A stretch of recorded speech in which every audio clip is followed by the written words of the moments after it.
नमस्कार. आजकाल भारतीय शेअर बाजारात गुंतवणूक करणं किती सोपं झालंय ना? पण यशस्वी होणं ते मात्र तितकंच अवघड आहे. आज आपण बघणार आहोत की नक्की कोणत्या सामान्य चुकांमुळे गुंतवणूकदार अयशस्वी होतात आणि सगळ्यात महत्त्वाचं म्हणजे त्या चुका टाळून एक शिस्तबद्ध गुंतवणूकदार कसं बनायचं हे अगदी सोप्या भाषेत समजून घेऊया.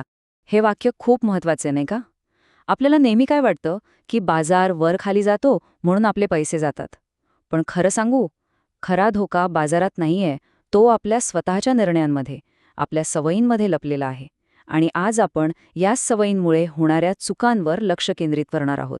बघा, एका बाजूला टेक्नॉलॉजीमुळे गुंतवणूक सुरू करणं अगदी सोपं झालंय, म्हणजे काही क्लिक्सवर डीमॅट अकाउंट ओपन.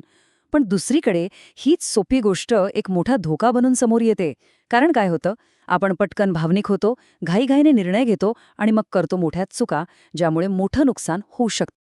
तर मग लक्षात घ्या, गुंतवणुकीतला हा पहिला आणि सगळ्यात महत्वाचा धडा आहे. आपला खरा सामना बाजाराशी नाहीये, तो आहे स्वतःशी. आपली निर्णय घेण्याची पद्धत आणि आपल्याच चुका, याच गोष्टी आपल्याला मागे खेचत असतात. बरं, मग ह्या चुका टाळायच्या असतील तर आधी त्यांना ओळखायला हवं, बरोबर? म्हणूनच आपण काय करणार आहोत, ह्या सगळ्या सामान्य चुकांना 3 मोठ्या सापळ्यांमध्ये विभागणार आहोत. म्हणजे काय होईल, त्यांना ओळखणं आणि त्यातून बाहेर पडणं सोपं जाईल. चला, पहिला सापळा बघूया. हा आहे मानसिक सापळा. म्हणजे इथे निर्णय डोक्याने नाही तर थेट मनाने घेतले जातात. एक प्रकारची लढाईच सुरू होते. तर्कविरुद्ध भावना. आणि होतं काय, बहुतेक वेळा भावनाच जिंकतात आणि मग आपण घेतो चुकीचे निर्णय. उदाहरणार्थ, फोमो म्हणजे फिअर ऑफ मिसिंग आउट. एखादा स्टॉक वाढत असताना अरे देवा मी मागे राहिलो, या भीतीने तो खरेदी करणे, किंवा बाजार थोडा जरी पडला की घाबरून चांगली गुंतवणूक विकून टाकणे. सांगा बरं, हे अनुभव ओळखीचे वाटतात का? या सगळ्या भावनिक प्रतिक्रिया आहेत आणि ह्या चुकांमुळे खरं तर अनेक गुंतवणूकदार पैसे गमावतात. आता वळूया दुसऱ्या सापळ्याकडे. हा आहे ज्ञानाचा अभाव. इथे परिस्थिती कशी असते माहितीये? जणू काही गुंतवणूकदार डोळ्यांवर पट्टी बांधून योग्य माहितीशिवाय अंधारात चालण्याचा प्रयत्न करतोय. सगळे निर्णय अभ्यासावर नाही तर फक्त अंदाजांवर घेतले जातात.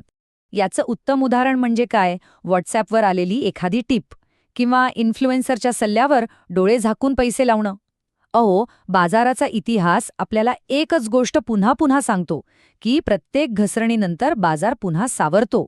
पण आपण या साध्या सोप्या ज्ञानाकडे दुर्लक्ष करतो आणि मग होतं मोठं नुकसान. आणि हा आहे तिसरा आणि शेवटचा सापळा, चुकीची प्रक्रिया. याचा सरळ सरळ अर्थ काय की गुंतवणुकीसाठी कोणतीही स्पष्ट योजनाच नाही, कोणताही प्लान नाही. आणि जेव्हा ध्येयच स्पष्ट नसतं तेव्हा गुंतवणूकदार गोंधळात अडकून राहतो. दुसरं काय होणार? हे बघा, जेव्हा आपण आपली सगळी अंडी एकाच टोपलीत ठेवतो, म्हणजे सगळे पैसे एकाच ठिकाणी गुंतवतो, तेव्हा धोका प्रचंड वाढतो. आणि विचार करा, जर आपल्याला हेच माहीत नसेल की आपण गुंतवणूक का करतोय, तर बाजारातल्या प्रत्येक चढउतारात आपण फक्त भावनिक निर्णयच घेणार आणि आपला पोर्टफोलिओ पूर्णपणे अस्थिर होऊन जाणार. ओके, तर आतापर्यंत आपण फक्त समस्यांबद्दल बोललो, पण आता उपायांकडे वळूया, बरोबर? एक यशस्वी गुंतवणूकदार बनण्यासाठी काही मूलभूत गोष्टी समजून घेणं खूप गरजेचं आहे. असं समजा की आपण आपली गुंतवणुकीची एक टूलकिट तयार करतोय. तर बाजारात आपण जे काही विकत घेतो किंवा विकतो, मग ते शेअर्स असोत, बॉन्ड्स असोत, या सगळ्यांना मिळून म्हणतात सिक्युरिटीज. आणि बाजाराचा मूळ उद्देश काय आहे? अगदी सोपा आहे. ज्यांच्याकडे भांडवल आहे त्यांच्याकडून ज्यांना गरज आहे त्यांच्यापर्यंत ते पोहोचवणं, बस. आता अनेकांना प्रश्न पडतो की हे डीमॅट खातं म्हणजे नक्की काय? हे समजायला बँक खात्याचं उदाहरण एकदम परफेक्ट आहे. जसं बँक आपले पैसे सुरक्षित ठेवते आणि आपल्याला पाहिजे तेव्हा ट्रान्सफर करते, अगदी तसंच डिपॉझिटरी आपले शेअर्स आणि इतर सिक्युरिटीज इलेक्ट्रॉनिक स्वरूपात सुरक्षित ठेवते आणि ट्रान्सफर करते. किती सोपं आहे. आणि हो, या सगळ्या व्यवस्थेवर लक्ष ठेवायला एक वॉचडॉग आहे, तो म्हणजे SEBI, securities and exchange board of India. सेबीचं मुख्य काम काय, तर आपल्यासारख्या गुंतवणूकदारांच्या हिताचं रक्षण करणं. यामुळेच बाजारात पारदर्शकता आणि सुरक्षितता टिकून राहते आणि आपला विश्वास वाढतो. तर मग चुका तर सगळ्या समजल्या, पण त्या टाळण्यासाठी नक्की करायचं काय, हा महत्त्वाचा प्रश्न आहे. चला, आता एका अशा ठोस आराखड्याबद्दल बोलूया जो आपल्याला एक शिस्तबद्ध गुंतवणूकदार बनायला मदत करेल. ही प्रक्रिया खूप सोपी आहे. फक्त 4 पायऱ्या आहेत. पहिली पायरी, गुंतवणूक सुरू करण्याआधी आपला आर्थिक पाया मजबूत करा, म्हणजे इमर्जन्सी फंड आणि विमा. दुसरी पायरी, आपल्या ध्येयानुसार इक्विटी, डेट, सोनं अशा वेगवेगळ्या मालमत्तांमध्ये गुंतवणूक वाटून घ्या. तिसरी, SIP सारख्या मार्गांनी नियमित आणि शिस्तबद्ध गुंतवणूक करा. आणि चौथी, सगळ्यात महत्त्वाची पायरी, बाजारातील चढउतारांवर भावनिक होऊन प्रतिक्रिया देऊ नका, तर आपल्या पोर्टफोलिओला वेळोवेळी रिबॅलन्स करा. हे बघा, मालमत्ता वाटप म्हणजे काय, तर सर्व गुंतवणूक एकाच ठिकाणी न ठेवणं. आठवतोय आपण आधी एका चुकीबद्दल बोललो होतो, एकाच ठिकाणी जास्त गुंतवणूक करणं. त्यावरचा हाच सर्वात प्रभावी उपाय आहे. इक्विटी, डेट आणि सोनं यांसारख्या वेगवेगळ्या पर्यायांमध्ये पैसे विभागले की धोका आपोआप कमी होतो. इथेच खरा फरक आहे रिॲक्ट करणं आणि रिबॅलन्स करणं यात. रिबॅलन्सिंग ही एक धोरणात्मक आणि शिस्तबद्ध कृती आहे.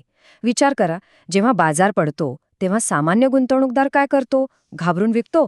पण रिबॅलन्सिंग आपल्याला उलटं करायला लावतं, कमी किमतीत खरेदी करायला भाग पाडतं.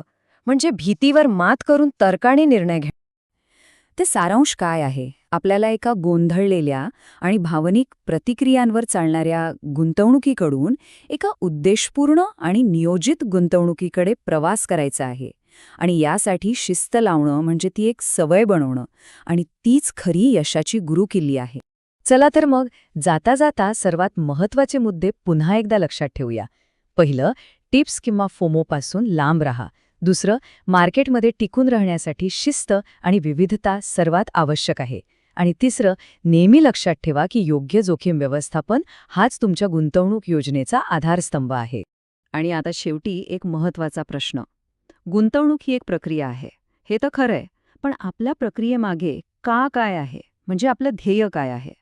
जर हे का स्पष्ट असेल ना, तर बाजारातला कोणताही चढ उतार किंवा गोंधळ आपल्याला भावनिक निर्णय घेण्यापासून रोखू शकतो. म्हणून जरा विचार करा, तुमच्या गुंतवणुकीमागे ते का कोणतं आहे.